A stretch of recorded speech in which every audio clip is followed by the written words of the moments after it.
Merry Christmas, everybody. Happy opening day on a Just Baseball show. Again, us three would not miss this episode. Jack, Peter, Aram. Today is opening day, Thursday, March 30th. We got 15 games that matter on the schedule, and that feels really good to say. Yeah. It's opening day, which should be a national holiday. We've talked about this already, but I'm going to keep bringing it up. You should be able to stay home from school. You should be able to stay home from work and turn on the TV and watch baseball from 1 p.m. Eastern to midnight when probably Shohei is pitching against the A's, which the A's might win, weirdly, because they sometimes take games from Ohtani. So here's what we're going to do. We're going to give you pretty much like one thing to watch and pick a winner for every single game. This is a Just Baseball show. It is presented by BetMGM, officially exciting stuff. And we can't wait to be bringing you all of this action as we come through the baseball season, through 162, and we crown a champion in October or early November, depending on how long our series go. So we're going to almost go rapid fire through each game. We want to give every fan base the pub because, unfortunately, a week or two into the season, some teams drift into obscurity, never to be rescued. Yeah. Well, that's why I love this part of the season. You can just like pretend that everyone's in it for a little bit, right? Except Oakland. Like, yeah. Yeah, I mean, I'm pretending every team's in it right now. Like these are must-win ball games. Opening day, this is must-win for Oakland to keep the season alive. It's a tough one against Ohtani. So like that's the fun thing though. There's this budding optimism even for the teams that might be a little bit mediocre, but also there's just this unknown, right? We stand on this podcast. We talk all the time about what we think might happen, and of course, things happen differently. Some things we're right about, some things we're wrong about, but that's why we play the season. But what I love so much is like this feeling of you're about to embark into, it's like almost a movie's about to start, right? Like you're about to embark into the unknown of like, what's going to happen this year. There's going to be amazing things. There's going to be disappointing things. There's going to be everything in between. And we're about to experience it. It's just a clean slate. But sometimes we think, and sometimes we know a season's over. The Yankees signed Franchi Cordero to a minor league and major league deal. Oh, it's a wrap. So we know the season's over. For everybody else, it's going to be a great year. But we know that. It's a wrap. Okay, I didn't realize that. So 29 teams start their season tomorrow or today. Correct. Exactly. Before we jump into the schedule, Aram, I know that you had a ritual for opening day growing up. Peter, did you have one? Aram, explain yours first, and then if you have a favorite memory from an opening day, Peter, I want to hear it. Yeah, I mean, I'll shout out my pops on this one because I don't know if I've been to an opening day honestly since my dad passed. Like I watched him from home. It was tough because he used to pick me up from school. It was I hated school, man. Like that's something I'll be very, very open about how much I hated school. So opening day, it was like 2 for 1. I get to get out of this bitch early. And I also get to go to a game with my dad. He'd have my Miguel Cabrera jersey waiting for me in the back of the car. We'd go drive, we'd get there. And there's something about like the intros, the player intros, even in the football stadium at Dolphin Stadium, Landshark, Joe Robbie, whatever it was that year. It would just get me going. And I don't know, just the feeling of being there with my dad, like sharing that experience with him every single year. Like I knew what was going to happen. I knew what to look forward to. It's pretty awesome. So now when it comes back around, I've gotten to the point where I'm really excited about it. And it kind of keeps me close to him. Not to get heavy, but like a week ago was 6 years since I lost my dad. And it was right at the end of the WBC, which was really special because we went to that together too. So opening day always has a special spot in my heart. And like with being able to kind of talk about it and share it with you guys now and have a new thing to look forward to is pretty awesome, and just kind of shows you like the phases and chapters of life. But it wouldn't be important to me like this if it weren't for my pops. Well, and I love that it's a happy moment for you too. You know what I mean? Because it could turn sour and you could be, that could be a day where you get very sad. But I love that, you are genuinely, joyful and remember him on every opening day, which is you guys help with that. Thanks, man. This is the best podcast. This is a blast. I just love talking baseball with you guys, and the fact that, this is year, technically 3, but it's kind of like year 2 because year zero, we were really bootstrapping. We're almost 500 episodes we were like in. Juggling other jobs, like just doing this inside. Exactly. It's our 3rd straight opening day, and I love spending with you guys. And now we just get to talk about each individual game. And one thing that Aram said, his whole story is beautiful. But but the intros is something that really jumps out to me. I love just when the guys are lined up on the field, similar to the WBC, and they're just going through the names with the camera. It's a very, just simple thing, and it may not mean much to a lot of people, but just seeing the guys lined up on opening day, that's why I think it should be a holiday. Opening day is pretty close, obviously same month, to the first round of the NCAA tournament. And the first round of the NCAA tournament is the one where teachers will roll out the TV and let you watch during breaks, right? And it's kind of like a day to half-ass school. Opening day was always kind of like that too. And like I never went to the ballpark at the beginning of that, but I have very fond memories of like middle school and even high school too. Shout out Honors Bio, Miss Hennings, putting up Cubs opening day on the smart Honors screen. Had to plug the honors. Yeah, no honors for me. I hated science, so baseball instead of science was fucking great.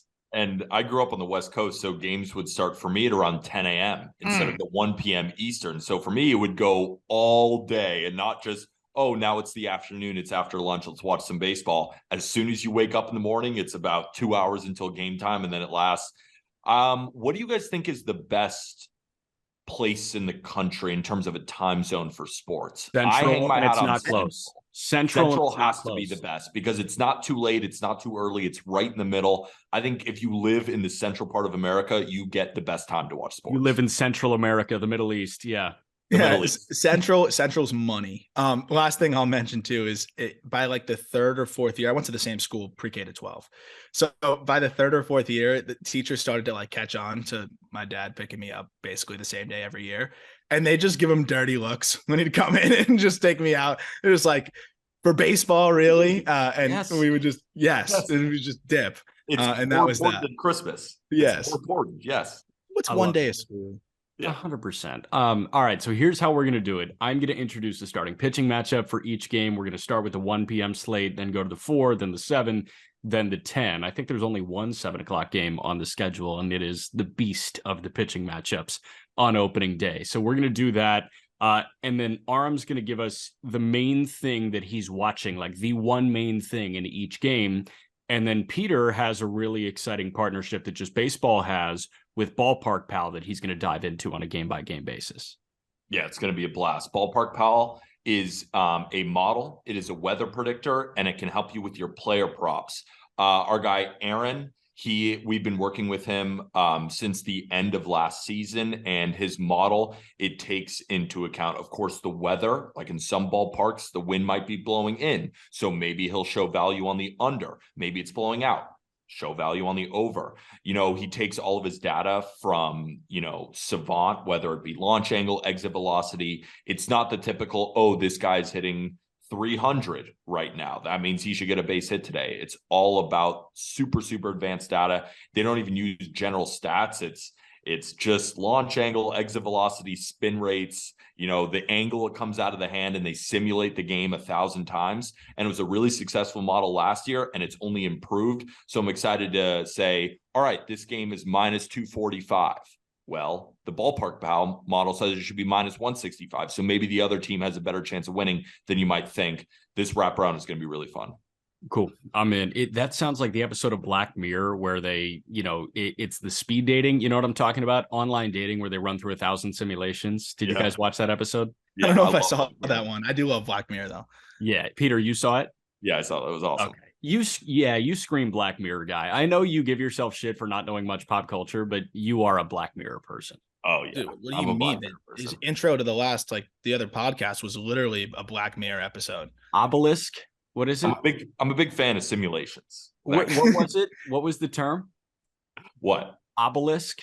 Rokix or Basilisk. Roko's Basilisk. Okay, moving on. Surprise you. Day. Let's start with the first pitch that we may see. We've got 2 105 first pitches. One is in DC, one is in New York. Let's start with Braves Nats. It's Max Fried, who Aram picked as his Cy Young quote unquote favorite, who he likes the value for, against Patrick Corbin, who of course is starting his Cy Young campaign on his own. Obviously, this leans Atlanta because that lineup is so good and Washington isn't. Aram, what you watching in this one? How bad is Patrick Corbin? Yep. Like that's really it for me. That and on the serious side, how does Orlando Arcia look at shortstop? Yeah. That's the number one thing. Honestly, I went and watched some spring training stuff. Arcia is moving well. So the same reason why we talked about Von Grissom, and how Ron Washington can help him. And I think he did. He just ultimately wasn't quite ready. Maybe a veteran Orlando Arcia saw even more gains by working with a Ron Washington. So I want to see how the shortstop position looks. And then I want to see what Pat Corbin looks like. It's a clean slate, buddy. I hope he performs. I like, we joke about him a lot. It's tough to watch him struggle perpetually. So hopefully he comes out maybe looking a little different this year. Maybe he drops the arm angle down and messes around a little bit. But I'm interested to see how he looks. Cool. What's the data looking like, Pete? Yeah, the line on BetMGM, we're looking at minus 250. So you'd have to lay, for round number's sake, $250 to win $100 if you want to bet on the Braves money line. And just so everybody knows, this Ballpark Pal model will be available on justbaseball.com, so you can follow along with us maybe as you listen or for any other game as we continue the season. The final score prediction is 4-3, Atlanta over the Nationals. So there's value on the under, and they say the Nationals can keep this one close. I'm not so sure. This is a game where I wouldn't say you should bet on the under, considering we really have no idea what we're going to get from Patrick Corbin. But at least the early model likes him slightly. But I would still take the Braves, and I wouldn't touch the total. It's a game that you shouldn't bet. But give me the Braves to win this one. Aram, what do you think? Yeah, I mean, it's pretty hard to pick Pat Corbin against the Braves and Max Fried. But opening day is always such a crapshoot. So that's why I'm excited to see how it goes. Jack? Yeah. I guess I'm going to go Atlanta because I think Pat Corbin sucks and I think Max Fried is really good. Also, Matt Olson is sneaky, an 800 OPS guy against lefties. And then you think about the other notable bats at the top of that order. Austin Riley is right-handed. Ronald Acuna Jr. is right-handed. So I like them against a lefty. Other 105 first pitch is in New York, and that's Logan Webb and the Giants visiting Garrett Cole and the Yankees, two guys that I think can contend for Cy Youngs in their respective leagues. I think that this is going to be an awesome pitching matchup. It's probably going to be pretty cold, right? Which is advantage pitchers. Not a lot of runs, I assume. Yeah, Aram, what are you watching for? I think I want to see what Garrett Cole looks like in terms of, like, does he have that same fire we saw in the postseason? Because we talked about the rotation situation going into the year. Like, okay, the big focus is put less pressure on Garrett Cole. Like, he doesn't have to be the one guy that's really carrying them when injuries happen. And all of a sudden they're injured, and Garrett Cole is the one guy you're looking forward to every time around the rotation. So I want to see, like, what level of intensity they get from Garrett Cole. And then honestly, Michael Conforto. I just want to see what Michael Conforto looks like. I feel like I haven't seen him hit a baseball in 5 years. So I'm just interested to see how he looks. So it should be fun. Yeah, you guys are right. The model predicts a really low scoring game. 2-1. The weather, it's 3.5 to 2.7. So obviously, there's a bunch of data associated. It's not going to finish with 2.7 runs, but I guess if you could round up to 3, they're calling this a pretty close game, big pitchers duel, plenty of value on the under. They put the line at 5.5, and the line is at 7 on BetMGM. So that is something to watch out for. The one thing I'm really excited to see is Logan Webb as a ground ball pitcher without the shift that the Giants use as much as any other team in Major League Baseball. Do a couple more base hits, squeak by, and the Yankees end up getting the win. I ultimately think that the Yankees do, because I don't think the Giants are going to hit much. So I would take the Yankees, and I would take a strong look at the under. Fair. I just need to see if Franchy Cordero gets an at-bat or not. That's the latest Jeff Passan report that Franchy agreed to the Nick Anderson deal. I think it's 185 if he's a minor leaguer and $1 million buckaroos if he's a major leaguer. Shout out Franchy, baby. Good for Franchy, man. Good for Franchy. All right, 210 at Fenway. The Orioles and the Red Sox. Kyle Gibson, Corey Kluber, fart noises for this one. I don't know if I'll watch a single pitch of this game. Aram, what are you going to do? The kids would call this a mid-off, right? Battle of mid. The battle of mid. I'm looking at just, like, honestly, I think I am going to put it on because I think it's going to be a laser show, especially in Boston. I want to see runs, man. I want to see runs. I want to see if Corey Kluber can break 86. And I want to see if Kyle Gibson can keep the ball in the yard against what is still a good Red Sox offense. I don't know if it's like a super square bet, so I'm interested to hear what Peter says. But, like, 9 runs. I'm kind of all over the over, assuming it's not like cold as hell there. That might be the one variable, which is why Ballpark Pal is very helpful. It's really helpful, and it's actually is calling for a pretty cool day. The score prediction is 4.02 to 4.02. They have the line as an exact pick 'em with slight value on the under. They have the line at 8, but then again, it's tied, so some teams got to win. So it would be around 8 or 9. It looks like a game where the Red Sox should be a slight favorite. It's a tough game. I would actually lean towards the Orioles. Corey Kluber has not looked very good in spring training, and I think the Orioles defense combined with their offense is a slightly better unit than the Red Sox right now. I would think the Orioles end up winning this game 5-4. Can I make one prediction? Absolutely. This game has a catastrophic pitch clock enforcement. Absolutely. This game's screaming it to me. Like Kenley Jansen in the 9th, game altering ball call here in a big count. That's my prediction on this game. And that's honestly one of the things I want to watch. How does Kenley handle the timer? I love that. I love that too. I'm going to go with Felix Bautista closing out this game for save number 1 of 140 saves for him this year. I like that. All right, 220 at Wrigley. Corbin Burns gets the ball for Milwaukee. The revenge tour starts now against Marcus Stroman of Team Puerto Rico fame. And I don't know. I think it'll be interesting because we know that Stroman shows up for the big event. In terms of regular season baseball, it doesn't get much bigger than opening day at Wrigley Field. So I think that he will kind of ball out here, but I think Corbin Burns is going to be pitching angry this year, and that is scary to think about.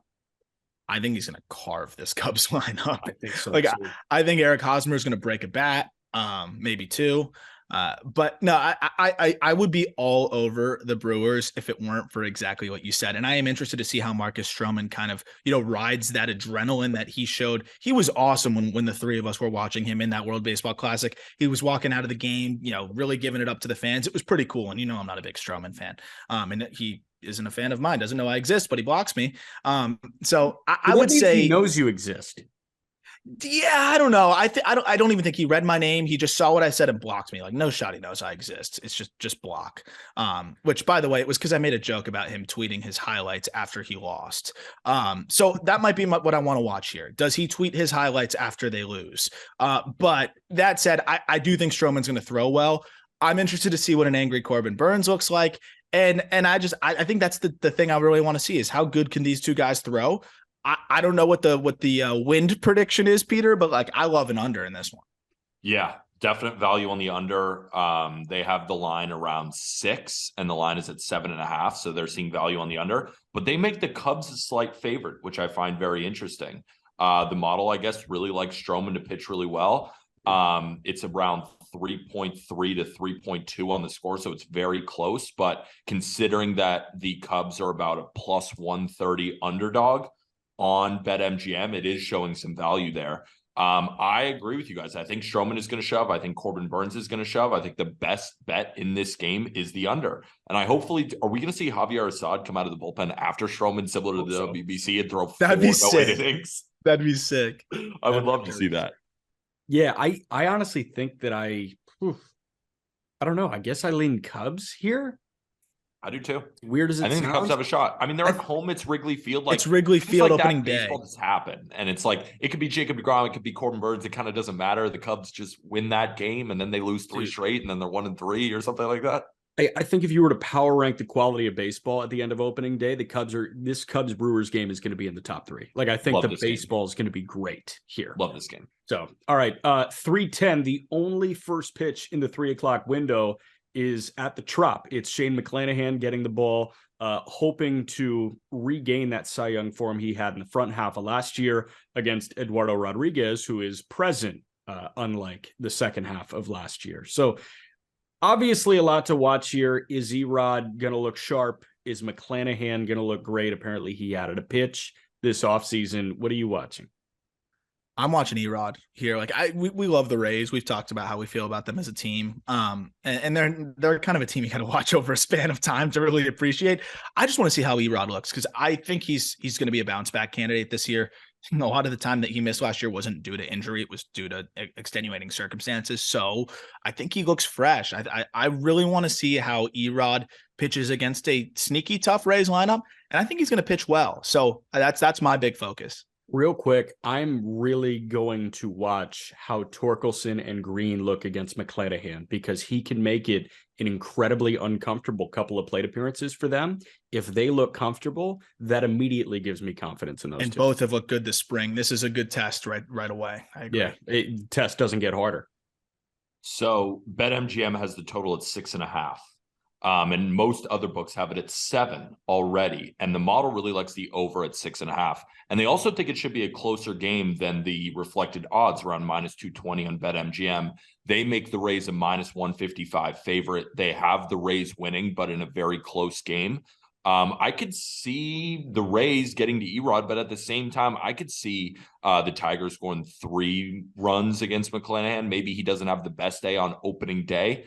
But they think runs are going to be scored. They have a prediction of about 8 runs in this game, making the over a decent look. They don't know what Erod's up to yet. They'll see.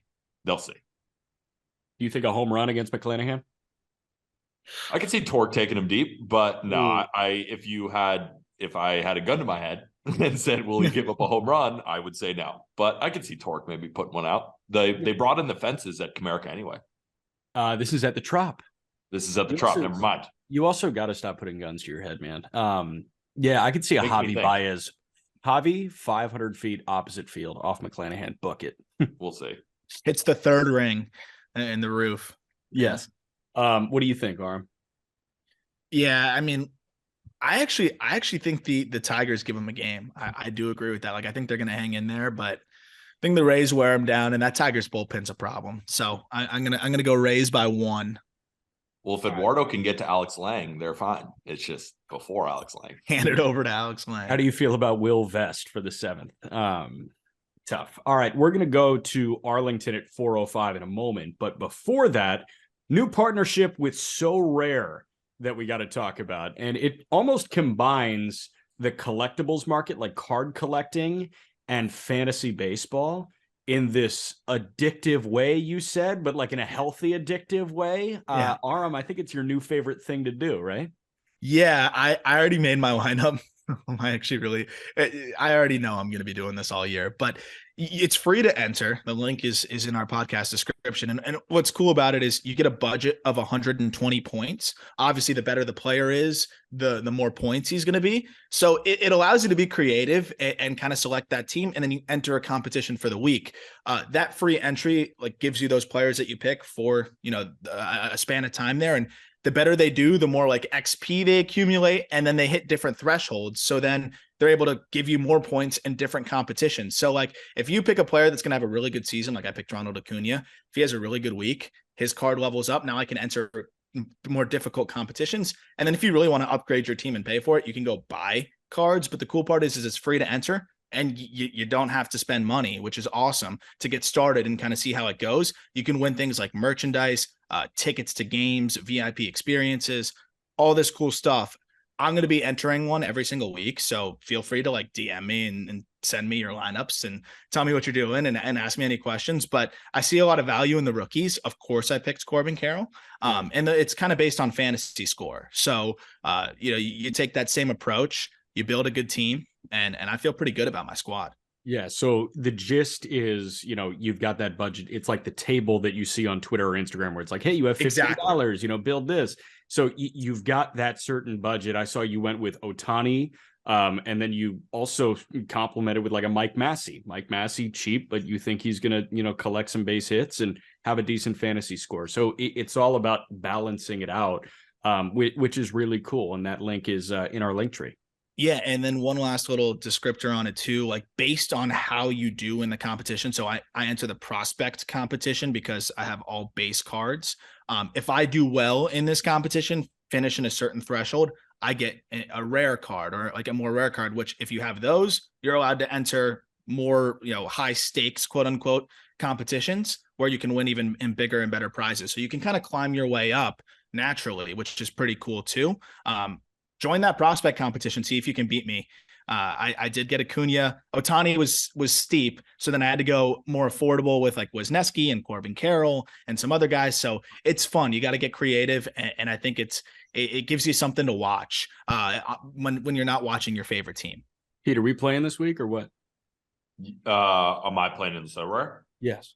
Yeah, it's going to be a blast. I was sold that it's free and I can play fantasy baseball for free and then win prizes. Like yeah. It's the easiest app to download. You just click the link in our link tree and you start going week by week. You create your team, and I'm trying to win the whole thing. I'm trying to get tickets on a weekly basis, and I can by just playing fantasy baseball for free. Peter's got season tickets, basically. Yeah, it's a no-brainer. It's an absolute no-brainer to click the download button and play fantasy baseball with us for free and win prizes. Like, imagine it's an easy sell here. Imagine getting season tickets just because you know ball. Yeah, like how'd you get your tickets?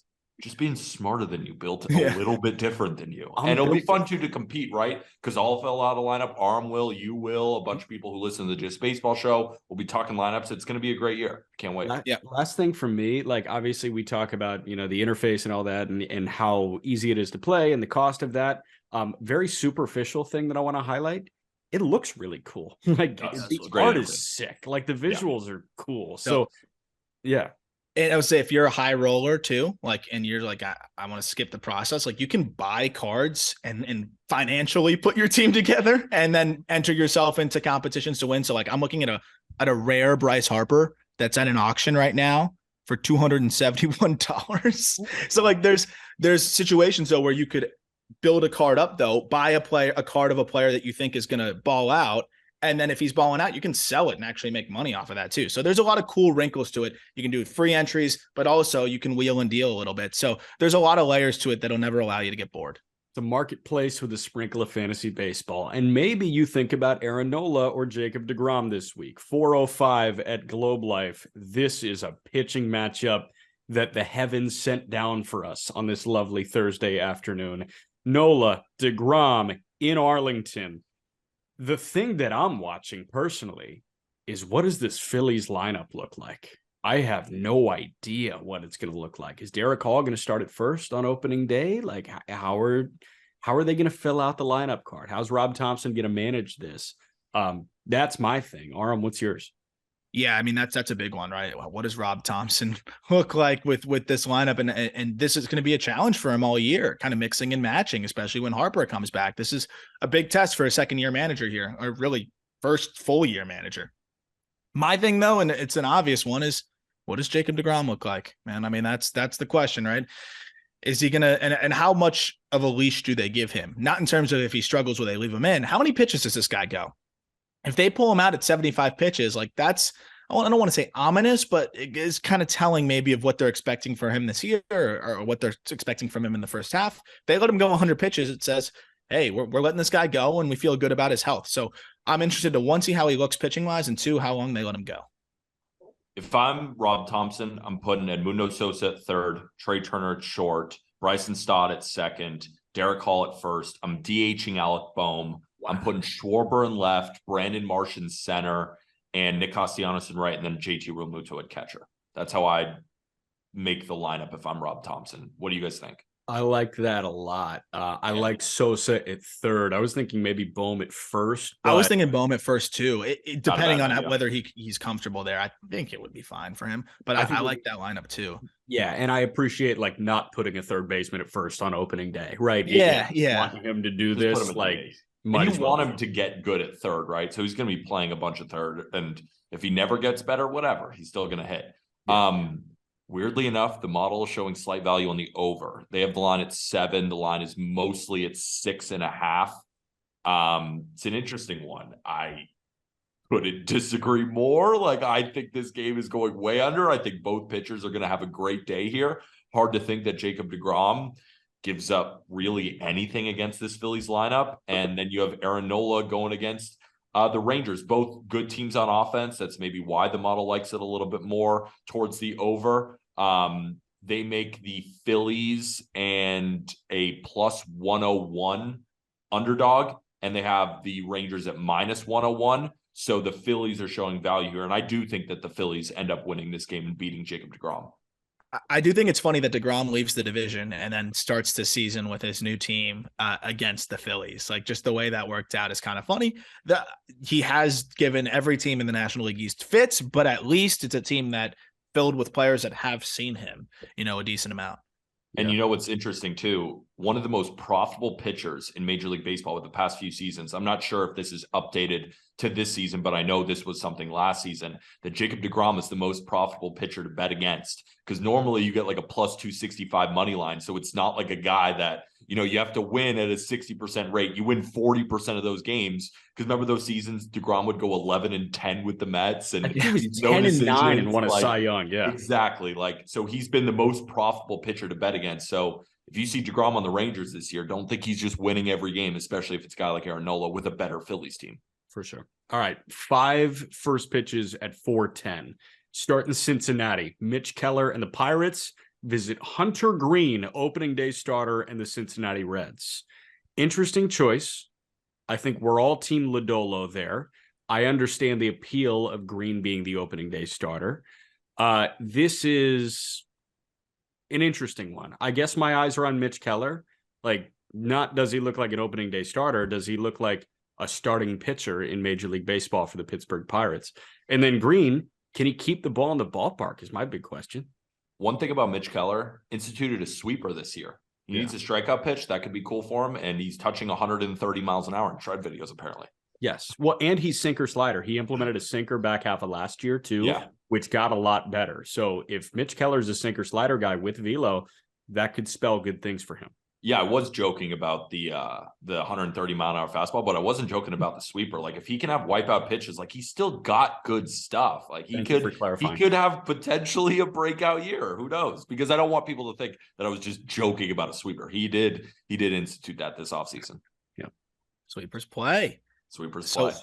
My thing here is really just zooming in on Hunter Green, right? I mean, he's must-see TV when he's on, and he was on through 6 starts to wrap up the season last year, right? Comes back from injury and pitches to a 1.02 ERA over 35 and a thirds innings to close out the season, punched out 51 and walked just 8. So not only can he keep the ball in the yard, but is that Hunter Green that we saw in the second half of last year, is that the new norm? Is that what we're going to get used to here?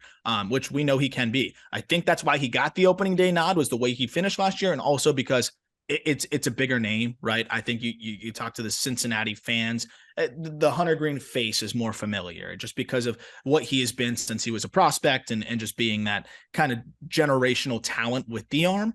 But yeah, that's my number one thing I'm looking at is, does he look like that guy that had a 1.02 ERA over his last 6 starts last year? And the line is exactly what it should be. The Reds are around a minus 130 favorite on BetMGM, and that's what the model has it as.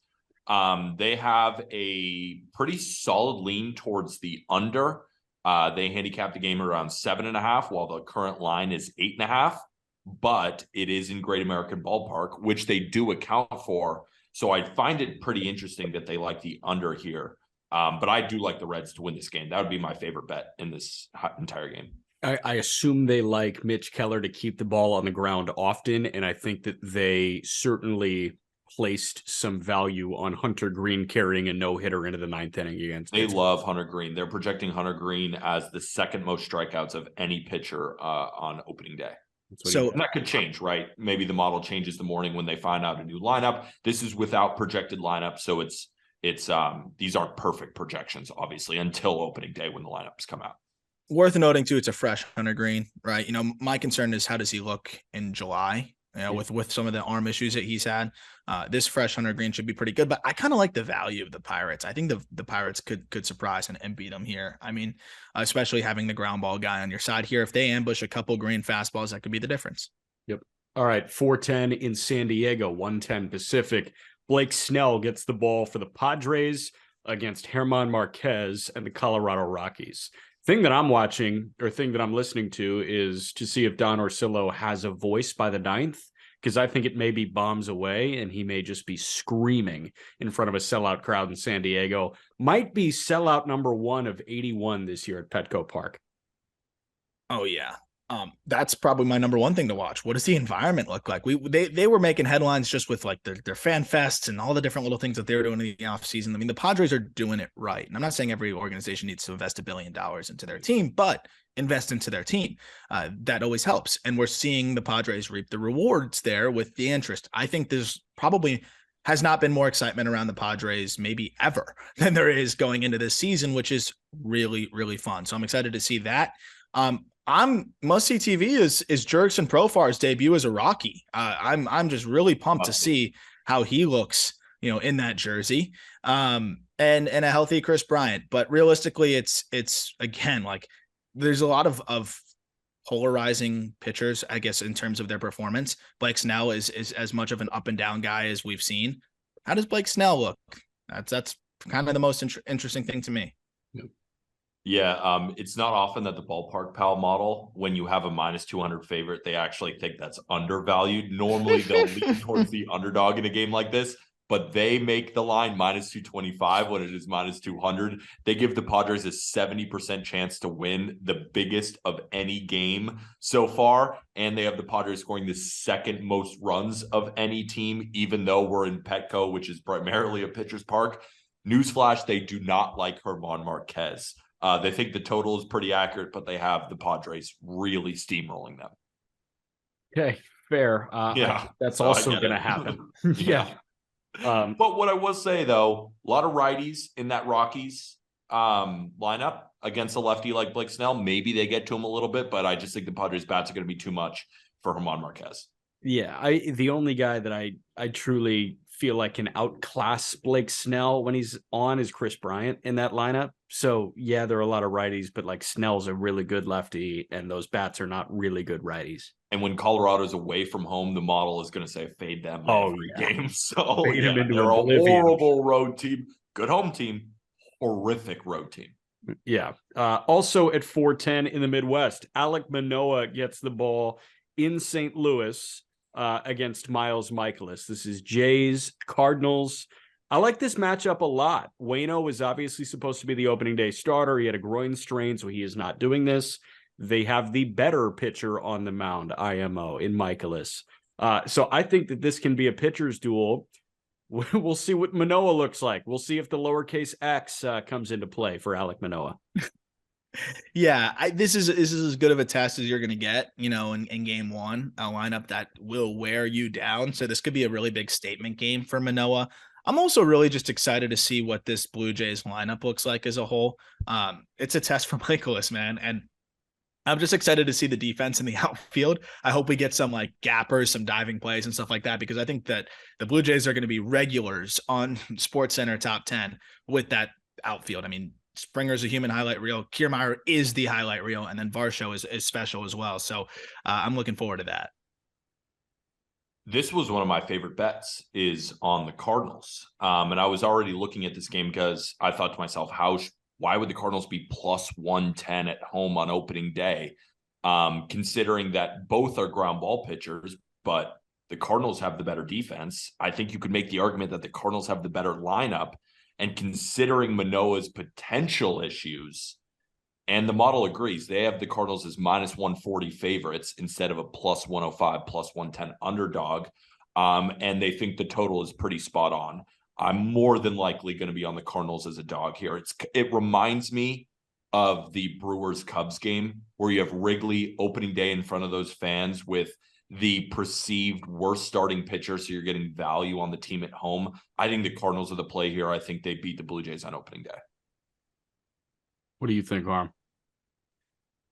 I mean, it's a good take there. I hear you on that. And then I have that other devil on the other shoulder that's like similar thing to Stroman. It's like Manoah's kind of like built for that.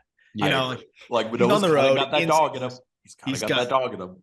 So like just lazy, not good analysis of just like Manoah has the dog in him. Like sometimes he might just works.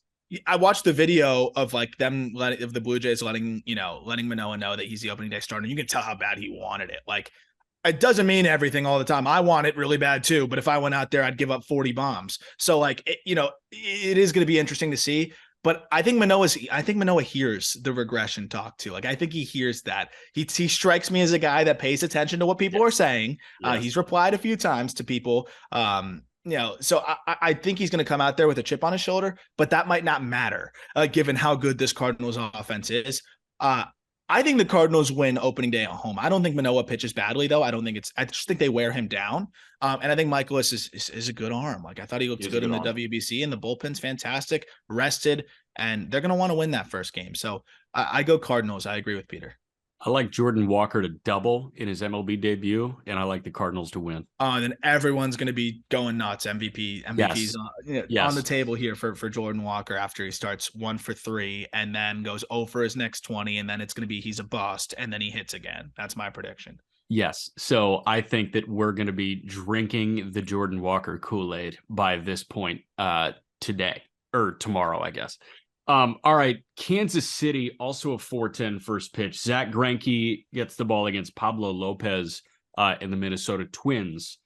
I guess the thing that I'm watching is how often he shakes off PitchCom. I don't know. He's a goofy guy. That's Zach Greinke. Yeah, how weird is Zach Greinke going to be? How slow is he going to throw? And then honestly, I'm really interested to see how this Twins lineup looks, because I still don't know what they're going to like, how exactly they're going to deploy it. Like, there's a lot of different ways that they can mix and match here, especially with the outfield, even in the infield at first base. There's a bunch of different things that they can do. So I'm interested to see how the lineup looks opening day, even substitutions, how they handle that. And then what weird shit Greinke's going to do. So what's my gripe with the Twins? They might strike out all the time this year. They're facing a guy that might K 5 guys per 9. So we'll see them put the ball in play, which will be really interesting. And that's probably why, without thinking and without looking at any other analytics, I just go Minnesota to win this. I was looking at the Royals ultimately to win this game at the beginning because I saw a very sketchy line. I thought, well, the Royals are plus 110 at home with Zach Greinke against Pablo Lopez. And then I thought to myself, Zach Greinke is a home type pitcher, loves pitching at home. Now he's back in Kansas City.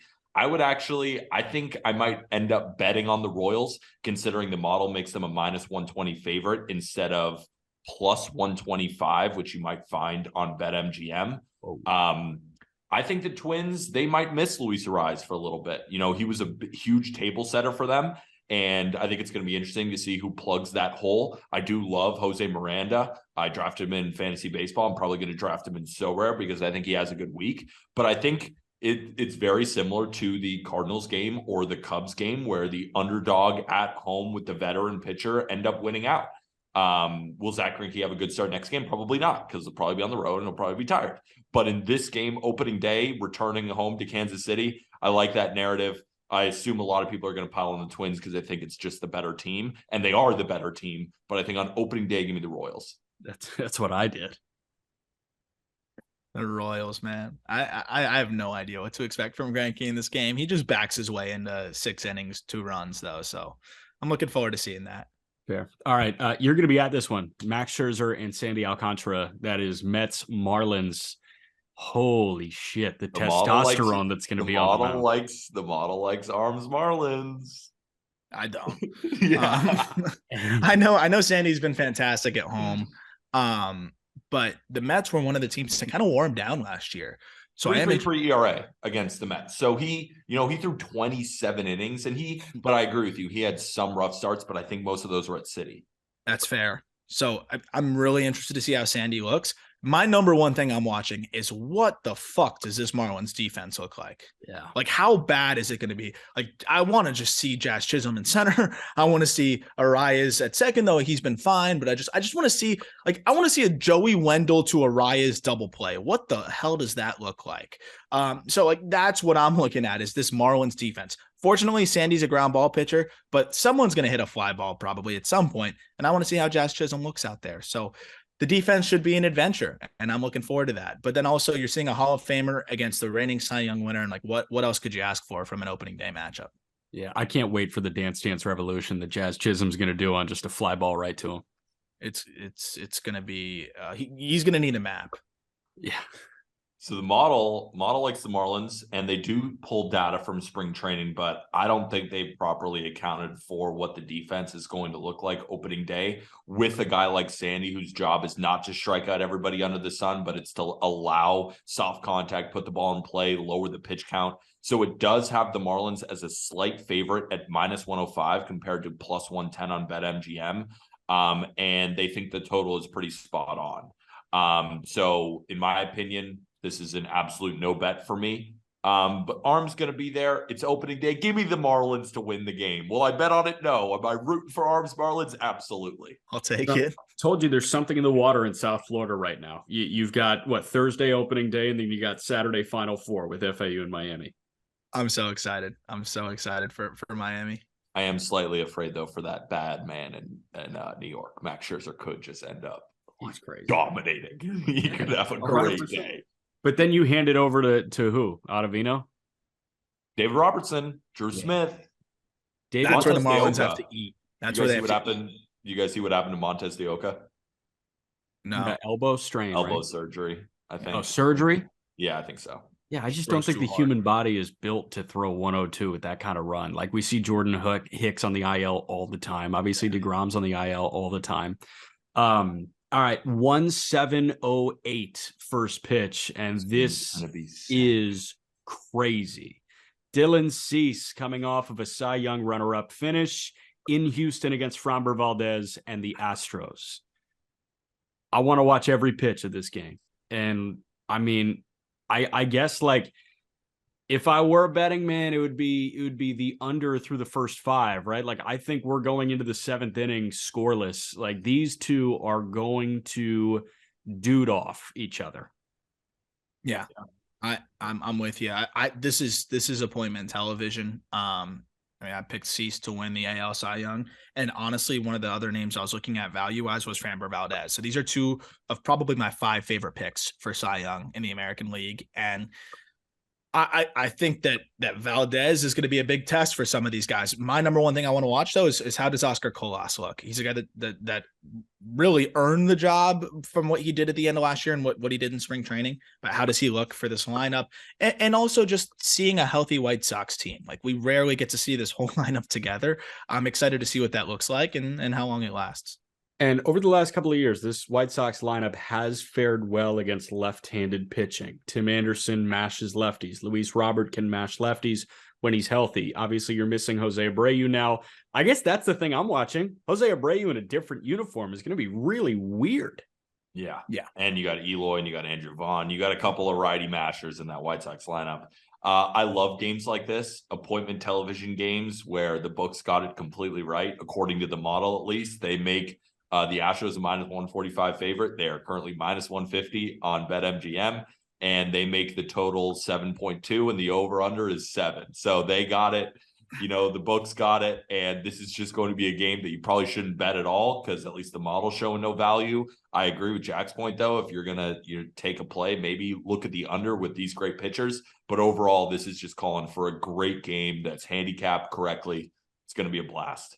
Also, you got entirely rested bullpens, and we know that these two bullpens are some of the best in baseball. The White Sox are still a really good bullpen, even without Liam Hendricks. And, I can just imagine Framber for 6, Montero for the 7th, Brian Abreu for the 8th, Presley for the 9th. I was about to say that if the White Sox allow Framber to go 6, maybe 1 or 2 earned, and then they go Montero, Abreu, Presley, the game's over. Game's over. When do you score? I don't know. You gotta figure it out. Against Urquidy? Yeah. Like 3 days later. I guess I don't even know if they're going to see Urquidy, so I guess you won't. Yeah, really weird. All right, 3 more to go. These are all 10 o'clock ish first pitches. 10:07. The ball will leave Kyle Muller's left fingertips against the LA Angels. Shohei Ohtani gets the ball for the Angels. One of these pitchers is a lot better than the other. Yeah, I mean, I hope Ohtani can rise to the occasion and match Kyle Muller, but no, I really do feel like this is a big test for Muller, obviously, given how bad he was this spring. I like Kyle Muller, the pitcher, the prospect, but man, he has looked rough this spring training. Now you get thrown into a situation where you got to face Shohei Ohtani, Mike Trout in a more fortified lineup around them. I am very intrigued to see how Kyle Muller fares in this matchup here. Real quick, Peter's been smirking the whole time, so I think he's going to tell us that there might be some sort of value on the Oakland Athletics. Not only is there value on the Athletics, the model makes them a favorite. What? Minus 109. No. Yeah. So if the Angels win tomorrow 8-2, maybe you got to look at the model and say, well, it can't be the end all be all. But if the A's win, you should definitely keep looking at this model. They love the under, love the under. They make the total 5.5 when it's at 7. They think Muller's going to pitch really well against the Angels. I'm not saying it's going to happen, but considering the A's are plus 200 on the money line, they're giving them a 52% chance to win. The implied probability of a plus 200 is around, 40-ish%. So they see in this game the most value in any game on the A's money line. And Ohtani has had a history of going into Oakland and not performing like you might think. I'm not saying bet on the A's, but what I am saying is I wouldn't bet on the Angels. I think we need to put ballpark Pal and Rice. It's something. Hey, don't knock it until the game happens. I know. Of course, it's Ohtani against the A's. Everyone should make money, and it's going to be amazing. But we know that's not how betting works. But again, Angels could just crush them, and the model could be really liking Kyle Muller. They really like the under. So we'll see. That's wild. I really like Kyle Muller, but I think the Angels are going to win this game, and that's my only analysis. That's fair. That's fair. You're taking the better team. Good for you. All right. How about Arizona and the Dodgers? Julio Urias gets the ball for LA. Zach Gallen gets the ball for Arizona. I mean, I would say that this is the late game to watch, although I'm saving the best for last. Yeah. I'm just excited to watch the youngsters in this game, right? You got Miguel Vargas with the Dodgers, hopefully James Outman with the Dodgers, and then on the D-back side, it's Corbin Carroll, who I love to watch any chance I get. I was hoping Moreno would be healthy, but I don't think he'll be good to go, which is unfortunate. But there's plenty of other youngsters who I think will be fun to watch. Alek Thomas. So I'm just excited to watch the young players in this matchup, and then this pitching matchup is one of the better that you're going to see too between Gallen and Urias. So good balance of young talent, but I also want to see what this Dodgers lineup looks like, because I don't think we totally know how they're going to put it all together, whether Outman's going to get the start. I think he's earned it. But there's going to be a little bit more information on the Dodgers. And I always love seeing prospects anytime I can at the big league level. Yeah, the BetMGM makes the Dodgers a minus 175 favorite, but the model is making the Dodgers a minus 133 favorite. So there's technically some value there on the Diamondbacks, but the model still likes the Dodgers to win. I'm just really excited to see Zach Gallen. I think he could turn in a Cy Young type season, and maybe it starts here against the Dodgers. But the total is at 7.5 on BetMGM, and that's what they make the total. So not a ton of value on this game. Give me the Dodgers to ultimately win out in a lot of games like this when they got that bad man Julio Urias on the mound. Yeah, I'm curious to know what the Dodgers opening day lineup looks like. What outfielders are going to start. You know what I mean? I'm just curious. That's my big thing. Yeah. So Hayward goes 3 for 3 with 3 bombs. Starts the season so hot. Sign me the fuck up. That'll be the best thing ever. Yes, absolutely. Are we like a Jason Hayward truther pod now? Like, I want that to be our guy. I would love nothing more than for him to have a great season. It's him and Christian Yelich.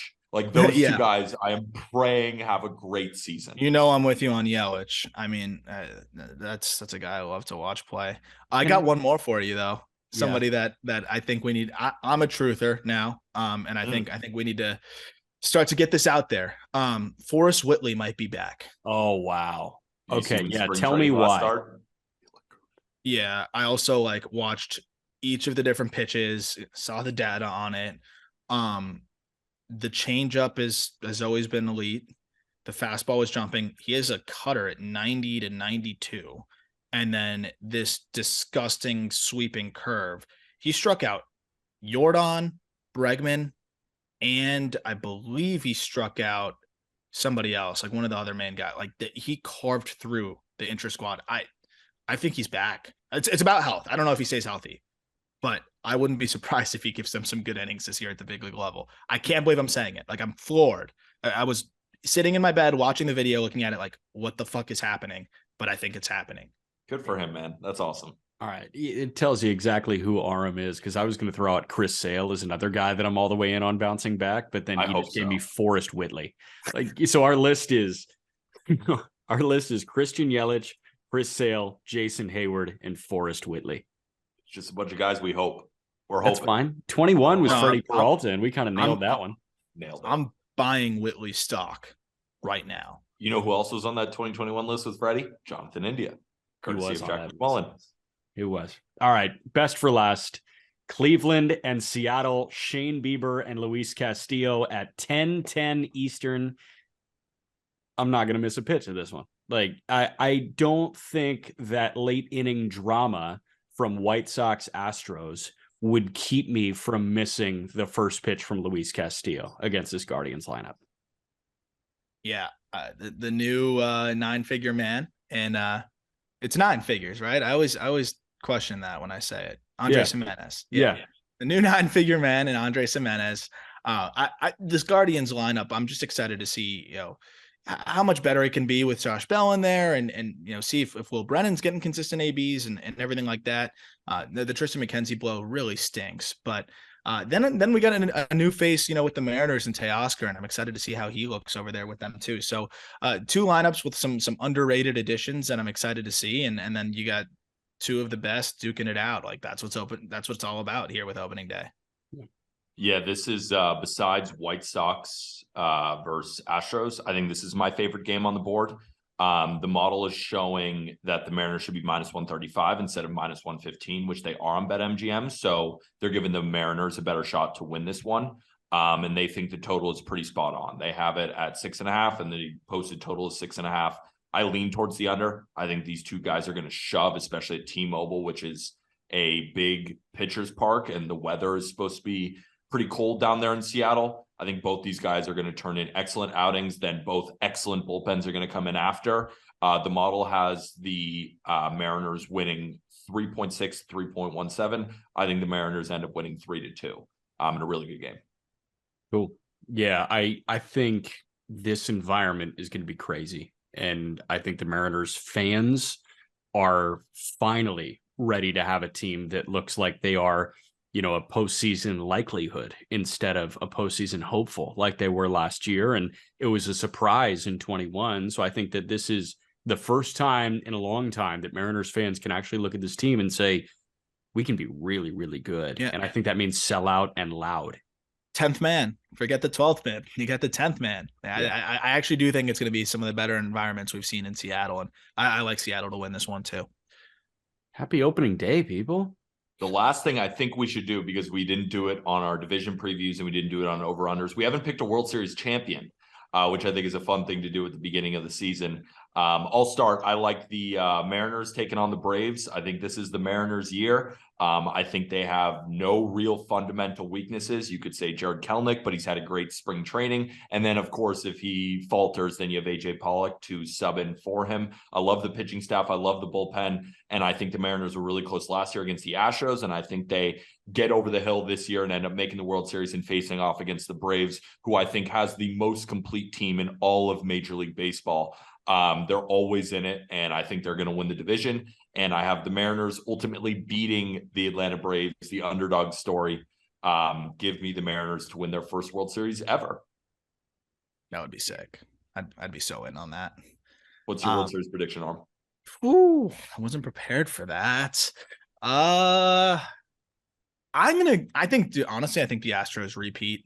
It would be the first time anybody repeats since the Yankees in 2000, right? Would that be what it was? 99 and 2000. Yeah. 99 and 2000. I think we're going to get, to me, there's just very clear cut. I think the Astros are going to find a way to be the best team, especially when Altuve comes back and probably make a move or two. And then I find it really tough to find a team in the National League that is better than the Atlanta Braves. So it might be like a kind of a square pick, but I think it's Braves Astros. I just think they're far and away better than a lot of these other teams and have a lot more going for them depth wise. And again, if the Braves are struggling at shortstop, they'll trade for a guy. They've got so much pitching depth. They can go move Grissom in a package to get a more established shortstop. So I think Braves, Astros, these front offices are fantastic, and the teams are great. Who knows? Maybe if the Brewers struggle initially, that Willie Adames could be a then it's GG's. It's over. It's over. It's a wrap. Just an idea. Might not happen, but just an idea. Other one, or I guess mine. I guess I'm going kind of off the set path in the National League, because you guys both just went Atlanta. San Diego coming out of the National League. I think that there might be a direct correlation between spending a lot of money on stars and winning this year. I think there tends to be. Yeah, so I think that rotation, especially in the postseason, might show up. Like a Musgrove, Darvish, Snell front three is going to be really hard to beat. I think they have back-end bullpen talent, and obviously star power drives the narrative in the postseason. So I will go San Diego and Houston matching up in the World Series, and I just think Houston's the best team in baseball, so I go the Astros. And Preller has a new trade chip, Ethan Sala, 16-year-old, who's been tearing it up on the backfield. A lot of teams would be lining up for his services. Between him, Jackson Merrill, Samuel Zavala, all of a sudden they've got 2 top 100 guys, another guy knocking on the door. Like, they've got enough to make a move, and Preller will probably do it. 100%. And Aram, are you taking the Astros over the Braves or Braves over Astros? I'm taking Astros over the Braves. I think they repeat for the first time since the Yankees in 2000. Let's go. It's going to be a fun season, guys. Can't wait. Happy opening day. Happy opening day, everybody. And make sure to get your Just Baseball merch in time for opening day. That link is in our episode description. Definitely make sure to use BetMGM for all of your bets for the 2023 MLB season. And something really exciting that we are launching is the Not Gambling Advice betting stream, which will be on opening day from 1 to 3 p.m. Eastern. So maybe while you're listening to this, the link on Twitch is at Just Baseball Fans. That's going to be a blast. Welcome on Aram, Colby, Thomas Romo, our new Astros writer, is going to be a contributor on that as well, and a slew of other contributors on Twitter, Action Network, Book It with Sports, tons of other gambling companies. We're going to be competing. The winner gets World Series tickets. So make sure to tune in to that betting stream, as well as all the other podcasts on the Just Baseball Network. Arm, you got something? Yeah, these betting guys are going to be in shambles when my square betting ass beats them. Also, if I win, the World Series tickets will just go to Just Baseball Show listener or something. So root for me, please. I don't know what I'm doing when it comes to units, but I'm going to cook these fools. So if Aram wins, he's giving away his World Series tickets to one of the listeners of the Just Baseball Show. If I win, I'm giving it away to one of the subscribers to the Not Gambling Advice betting stream on Twitch.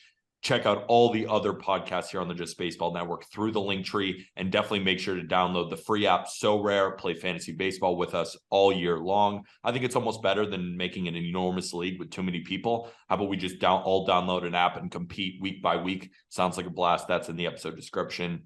Happy opening day, everybody. And with that, thank you, everybody.